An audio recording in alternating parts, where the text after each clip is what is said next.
What's the deal, man? It's your boy Rsonist Heatmakerz in the building. You already know what it is, man. I just jumped off the porch with your boy Dirty Glove Bastard.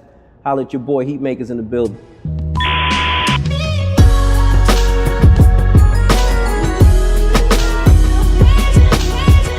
Yes, sir. We right back at it, y'all. We got a legend in the building. We got Rsonist of The Heatmakerz jumping off the porch with us today. What's up, bro? I'm good, my brother. How you? Man, I'm feeling great, bro. I ain't got no complaints, man. Me neither, man. Yes, sir. Nah, that's what's up, bro. Been definitely, been seeing you just a lot, having a lot of motion lately. You just released a new instrumental project. Yeah. The Antisocial Experiment. Yes, sir. Word. Can you talk to us about that, and how difficult is it for somebody who has produced songs on such a high magnitude to just give out instrumentals? You know what I mean? Very hard, man. Like I had to I don't want to say I had to be talked into it, but for years I never did it because I always felt like if I did that, it might cheapen the value of what it is that I do. But then I also realized that there's a certain section of people that can't afford to pay what I charge for music. And I kind of wanted to give them that experience either way, you know what I'm saying? And then big shouts to my homeboy, Chris Atlas. He ended up taking a job at Fat Beats, and then he brought the idea to me like, yo, I think it'd be a cool idea if you did an instrumental project with us. And the timing just seemed right, you know, so we put it together. Word. No, that's what's up, man. And Fat Beats being, such a legendary staple in hip hop, can you just speak on like, the legacy of Fat Beats and like just your memories of Fat Beats growing up, Honestly, Fat Beats, just the name alone has been around since I started doing music. Like I've always seen it, you know what I mean? Like, whether it was when I first got into the game and it was, if I'm not mistaken, maybe I might be wrong, but I think they had like a spot downtown. It was like I don't know if it was a record store or something, but it was Fat Beats. You know what I'm saying? That name was kind of always ringing around in my head when it came to hip hop. So when my homeboy Chris said he got the position at Fat Beats and asked me to do the instrumental joint over there, it was kind of like a no-brainer because I felt like my core audience would gravitate towards something like this coming from Fat Beats. Yeah. Word. So it all made sense. Word. No, I can dig it. And if anybody that's, watching this video has been living under a rock, they wouldn't know that you have, created the landscape of a sound in hip hop that's, very prominent. The whole sped up soul samples. I think they call it like chipmunk soul. Yeah, some people said that. But I can't take full credit for that. There was, RZA was doing that at a certain point. I believe No ID was doing that at a certain point. I just kind of put my spin on it and did it the way that I heard, coming from the Bronx, being a guy from Jamaica, and kind of implementing different sounds into that, not just old soul samples, reggae samples, rock samples, you know what I'm saying? So I kind of just took that and kind of put the Heatmakerz spin on it. No, for sure. And I think your impact is seen, so visibly because, you gave the DipSet, you gave DipSet their sound, which, they're like a cult classic, you know what I mean? That's like something, they have such a, large fan base just worldwide. And so, how was, coming with that sound, like how are you able to, like what drove you to that? I heard you mentioning like some of the, influences from Jamaica. To be honest with you, man, some people try to get on interviews and make up elaborate answers to shit. Like, I'll be honest with you, man. Like, I was a kid in my mother's basement, and I sampled what they had upstairs. And, my family, like I said, they're Jamaican, so upstairs was like Garnet Silk Records, Beres Hammond, Sanchez, Bob Marley. So I didn't have access to a lot of, like, the Whispers and the Moments. Like, those were other houses. My houses was strictly like a reggae household. That's why you heard DipSet Anthem. That's why you heard records like Shatas. That's why, because the things I had access to was reggae records. Right. You know what I'm saying? And I just used what I had to get what I wanted. Yeah. And then as I started making money in the game, now I can go to record stores and get the soul samples and this, that, and the third. But when I first started, it was strictly working with what I had. Yeah. So Rsonist, when would you say you jumped off the porch, bro? I'd say if I had to think back, man, I'd say I jumped off the porch like 15. because that's when I started DJing, and that's kind of like when I kind of I had a sense of independence. You know what I mean? Like where I would sneak out the crib and go DJ parties and get in trouble when I came back at 2 a.m. So it was like, yeah, 15. So 15 is when I kind of realized that I had to make moves on my own, wanted to make moves on my own. No, for sure. And who were some of your influences when it came to producing? Who were some of the people that you were looking up to? Producing, definitely the RZA, Dr. Dre, for his beats and just sonically, and DJ Premier. So DJ Premier, RZA, and Dr. Dre were like my 3 big influences. Word. Yeah, nah, that's what's up. Man, black music is so beautiful because, like to hear you talking about, taking like some of those sounds from, reggae, Caribbean, right. Style music. But like at the end of the day, like it's all black music, Right. And honestly, I'm not gonna be the one to sit here and say that it was just black music. Like honestly, like I ventured out into like white garage bands and being Jamaican, being in like the car with my father, he would listen to Kenny Rogers and Dolly Parton. It wasn't like anybody that's Caribbean knows that your parents didn't really listen to just Caribbean music. It was either like country music for some strange reason or Caribbean music because I think they borrowed from each other. Yeah. So growing up, I was listening to everything from country music all the way to alternative music. You know what I'm saying? So, and that kind of influenced the stuff that I sampled. I didn't just stop my sampling at reggae or at soul music. It was kind of like wherever the dope sounds was coming from, I was with it. So, I guess I would have to thank my parents for that, for exposing me to that type of music growing up. Word. And you were born in Jamaica, right? Yes, yeah. What would you say that experience and that perspective gave you in terms of like helping to guide, your music and you and your career? I think it made me different because I didn't listen to my first hip hop song until my sophomore year in high school. You understand? Like, some people would be like, yo, I grew up listening to Grandmaster Flash and Melly Mel, and that wasn't me. Like I said, I grew up listening to Bob Marley and Beres Hammond, and that was my musical landscape. So when I started making beats, I couldn't copy off of any hip hop producer because I didn't know them well enough to take any of their styles. Yeah. I had to make up my own style because I didn't know what was popping in hip hop. You know what I'm saying? I knew what was popping on the reggae records that I listened to, and I made my version of hip hop when I first started. Yeah. So I appreciate that because I feel had I have been listening to hip hop, I might have sounded like somebody else. And it's a blessing that I didn't. Yeah. Now, you got one of your first placements with Canibus. Yeah. And got robbed for every dime. But go ahead. Not from Canibus, but from a guy who was calling himself my manager. But that's another story. Wow. Would you call that your welcome to the music industry moment? I guess if you want to call it that. I think it was an eye-opening moment to where you realize, like, okay, cool. Besides the fun in making records and placing records, is a business side too. Absolutely. And I think I learned early that you have to pay attention to your business because there's other people that know more that'll try to take advantage if you don't know what you're doing. Nah, for sure. So, again, not saying I'd want to get robbed all over again, but I'm glad it happened when it did. Absolutely. Nah, I mean, we need those lessons because... No, of course. I mean, you don't want them, but you need them. Right, right. Yeah. And what was it like working with Canibus, man? Because he was a lyrical beast. Like, it was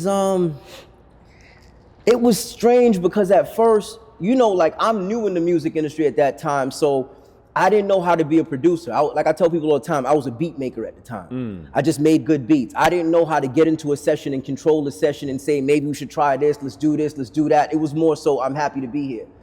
So with Canibus, it was more so, I was just a beat maker that fell into that situation. And, but over the years, being in the studio with all the way from Canibus to DipSet to Lil Wayne, Ross, you name it, whoever, K Slay, and a bunch of other people I've done records for, I learned how to be a producer. Yeah. But a lot of people don't tell you that at first. They just say, oh, you make beats, you're a producer. You're not. Right. You're a beat maker until you learn that production is everything after the beat is made. That's production, so it took me a while to get to that point, but I feel like the cannabis thing was the first step to get there. Yeah.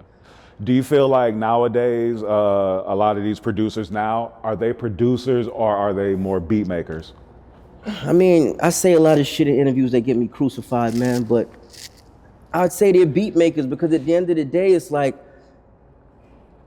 I think a lot of times if you're a producer, you try not to make something that sounds like the next man because you don't want your record to sound like another record. Right. You know, but a lot of people think because they have the laptop and they can drag and drop sounds, they're producers. So I'm not one to bust their bubble. So, you know, let's keep it how it is. They're producers. No, I can dig it.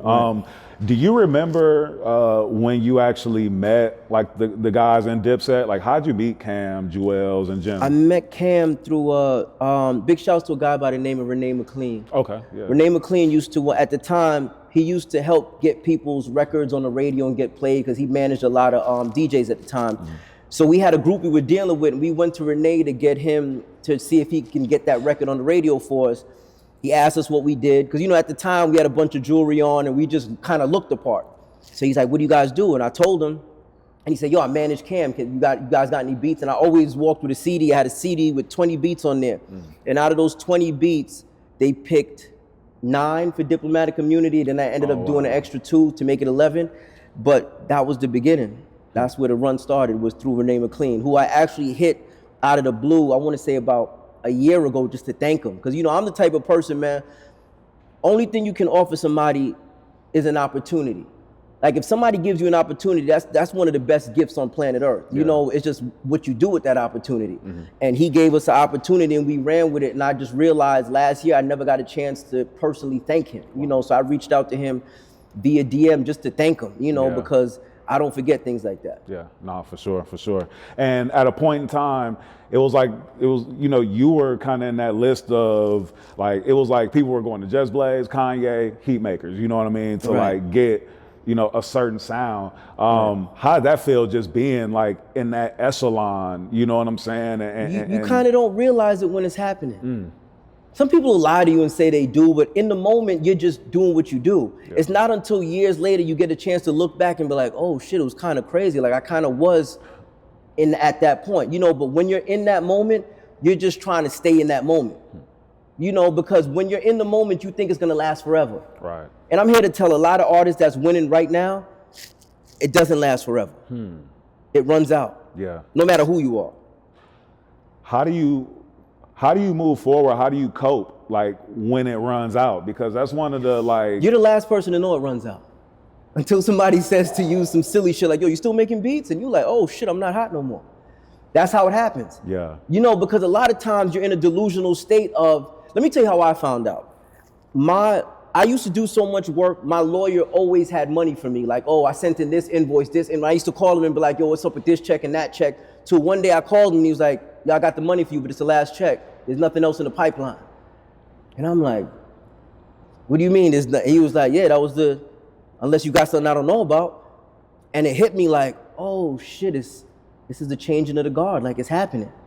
You know, and as bad as it sounds, it's like a blessing in disguise. Because somebody has to wake you up out of the delusional state that you're in at some point. Yeah. And that's kind of what happened with me. It's like, all right, cool, I gotta find a way to reinvent what it is that I do without changing what I do.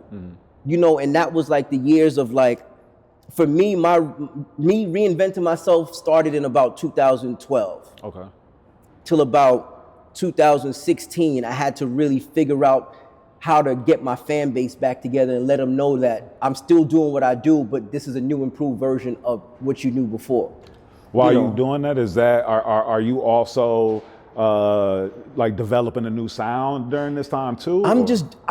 It's the more mature version of me, meaning like I didn't purposely try to develop a new sound. It was just, I'm older now, so I'm gonna do things differently. Right. My situation is different. Like when I was making beats in my mother's basement, I didn't have that much money in my pocket, so my music reflected that. Right. But as I got older and, you know, obviously I've made money and I did things like that, now the music is gonna reflect that and sound different, you know? So I just had to learn how to make that sound familiar to people, if that makes sense. Yeah, no, I can dig it. When it comes to samples, I feel like a lot of producers nowadays are just sampling stuff and not even attempting to get them clear or anything like that. You know, what's your thoughts on that? Just like the rogue, you know, kind of like. Here's what I will say, man, because a lot of producers ask me about this. Like, if I sample something, how should I clear it? Should I clear it? I'm saying this, if you sample something, it's gonna cost you 10 grand to clear it, and you're gonna get 150 streams. Doesn't make sense. Right. Nobody's gonna sue you for less than what they gotta pay their lawyer. Right. You understand what I'm saying to you? And I look at it like this, man. If you put out, let's just say you're a brand new artist, you sample something, or your producer samples something, you put it out, and the song takes off. I'm not saying to wait till that to clear it, but at some point, if they reach out to you, you know that you're popping enough at that point. Like, oh shit, they reached out to me. That means that my shit is making noise. Yeah. So now you know. Right. But a lot of times, some people would be so worried about clearing shit that's only gonna stream 300 times. Right. Yeah. You understand? Like, no, for sure. You kind of gotta weigh your options. Like, all right, you know what? It doesn't make sense to pay 10 grand to clear this because I'm only gonna get 1,000 streams. Right. Right. You Yeah. No, it's a difficult line, you know what I mean, to straddle because because I've seen artists where they try to, all right, I'm gonna wait for it to pop off, but then it popped off and went way beyond what they thought, and then ended up just completely getting taken down and stopped. But here's the thing too, man. If the song takes off and the person that owns the sample hits you, you think they don't want money? So even if they take 100%, they would rather take 100% than take it down. And by that point, you're popping. Right. You're doing shows, you're doing features, you're making the money back in other ways. So sometimes you gotta realize, like, if I use this to get here, then it makes sense. Yeah. Some people just don't think logically when it comes to things like that. Yeah. Sometimes, like, I'm ready. Barbara Mason took 100%. But that record helped catapult Heatmakerz into a whole nother stratosphere. Yeah. I have no problem giving 100% of that because I was on 10 other records on the album. You understand? Yep. So it's like, you gotta know what you're doing to kind of finagle your way through this shit. Yeah, no, I can dig it. When you producing for artists, do you, in the beginning, sort of know like what their intentions are for a song that you gave them? Like, for instance, did you know that the Mobb was gonna be the intro to the Carter 2? Not at all. And I mean, you set the tone. I heard that record. That album came out, I want to say, if my dates are right, like November 4th of 2005 or November 5th of 2005, something like that, right? I heard that record 2 weeks before it came out. Because what happened was, I had given Wayne, I gave my homeboy British, who was cool with Wayne, I gave him a CD to give to Wayne in March. They didn't hit me back till October, the middle of October, like, yo, Wayne wants these 2 records, he needs you to send them the files. And this is during the time when internet was dial-up. Oh, okay. So it took me like 15, it's gonna sound crazy, it took me like 15 hours to send 2 sets of stems to Wayne and his people, right? So after they did it, he engineered, mixed it, sent it back. And that's the first time I heard it, which was like 2 weeks before the album was supposed to drop. So I heard it damn near with everybody else, and I didn't really have a say-so in what he did, you know what I'm saying? But if I'm working with an artist now, it's a lot of conversation that goes into what type of vision we have for the project we're doing together. It's not just, we're not just throwing shit at the wall until it sticks. We have a plan at this point. Yeah. Because with the Mobb, with that Lil Wayne intro, like I said, I mean, you set the tone for what people consider to be Wayne's best album. You know what I mean? Shit, man, God bless him. Yeah. Because he did his thing on that. That's one of the favorite, like, finished songs that I've ever done. Word. You know, like, not just the beat, but like finished song. That's like, to me, that's one of the best intros in hip hop history, in my opinion. Word, no, for sure. Just right within that, can you name maybe 2 or 3 of your other favorite songs that you've produced? I'm Ready is number 1. Just because there was nothing like it. Yeah. You know what I mean? Like, even when I made the beat, I sat in the studio in my mother's basement, like by myself, listening to that beat on repeat for about 2 hours, because even though I couldn't picture anybody rapping on it, I knew that I never heard anything like it inside you know what I mean? Like, it wasn't your typical hip hop beat. It just felt different. So I'm Ready's number 1. And what's another one that's one of my favorites? Shit, it would have to go all the way up to like recent times with El Capo. I feel like El Capo as a whole let me know that I was on a different level that I didn't even know I was on, producing that whole album and making, like, to me, there was no skips on that album. Yeah. I can't listen to a lot of my work after I've done it. I still listen to El Capo to this day because I feel like it's timeless work. Word. No. And it's hard for me to say that about my own stuff, but I feel like that was a different level of, I don't know, man. I feel like I fell in the zone on that one, that whole project. Word. No, I can dig it, man. What would you say is one of the biggest life lessons that you've learned, throughout the game? If you can't be used, you're useless. And I don't mean that in a way like in a negative way. I just mean it in a way like, if me and you are doing business together and I have a use for you and you don't have a use for me, there's something wrong. Yeah, that's real. You understand? So it's like, I just try to surround myself with people that I can use and they can use me in return. Because without that, it's an uneven balance, you know? Yeah. So that's kind of one of the things that I live by, man. It's like, for a lot of years, I was surrounded by people that were using me and I had no use for them. And that shit becomes draining after a while. Yeah. You know, so it has to be an even balance no matter who you fuck with. Yeah, nah, for sure. And because the user's not gonna stop using. That's a fact. You know what I mean? But they're not wrong for that.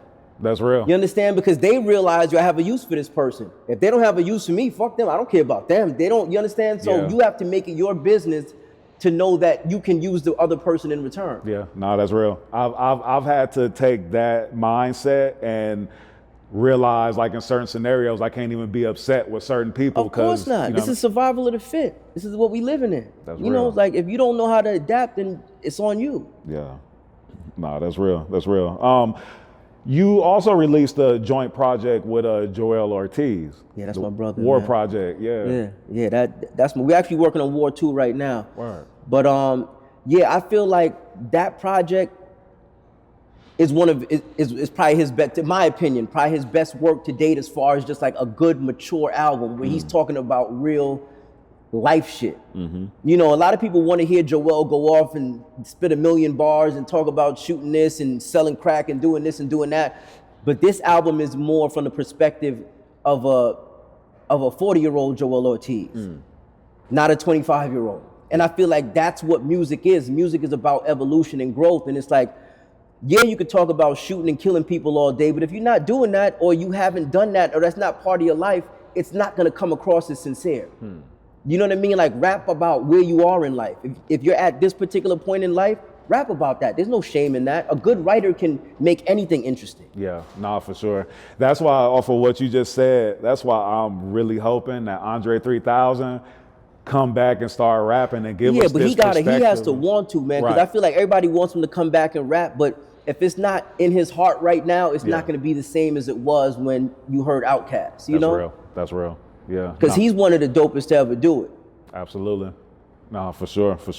And what else you working on, bro? What else you got coming up? Well, this year, hopefully, like I said, me and Joel War 2, me and Joey Badass, I have a record on Styles P album coming out. Me and The Game, working on some stuff. Me and Jim, probably El Capo 2. Plus on Jim's new album, I did about 3 or 4 records on, I think it's On the Church Steps. And a bunch of TV film stuff, like licensing stuff that I got involved with because I actually just switched publishing deals and I got a new publishing deal, and this one, you know, there's a lot of things that's gonna come along with that. So all of that stuff, man, like, you know, whatever else comes my way, man. Yeah, word. No, I can dig it, man. I can dig it. And Rsonist, what do you do to keep your mental in check? Like, how do you, keep yourself motivated and, don't let the different hurdles that come your way keep you down? I just follow the same routine, man. I wake up in the morning, I go to the gym, I box probably 6 days a week. Word. Or do some type of training 6 days a week, because I feel like once I do that, the rest of my day is kind of like, it's easy.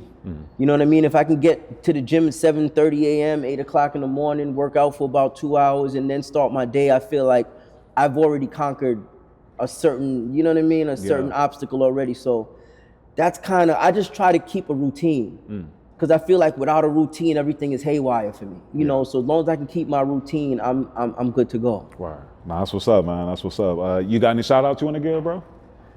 Shout out to Fat Beats, man, for doing the deal. You know what I mean? And big shouts to whoever's a Heatmakerz fan, man. Big shout to y'all. Big shout to y'all, man, for keeping me in the game for over 20 years. Well, shit, 25 now. Since I sold my first record, 1999. So 25 years. Word. So it's love.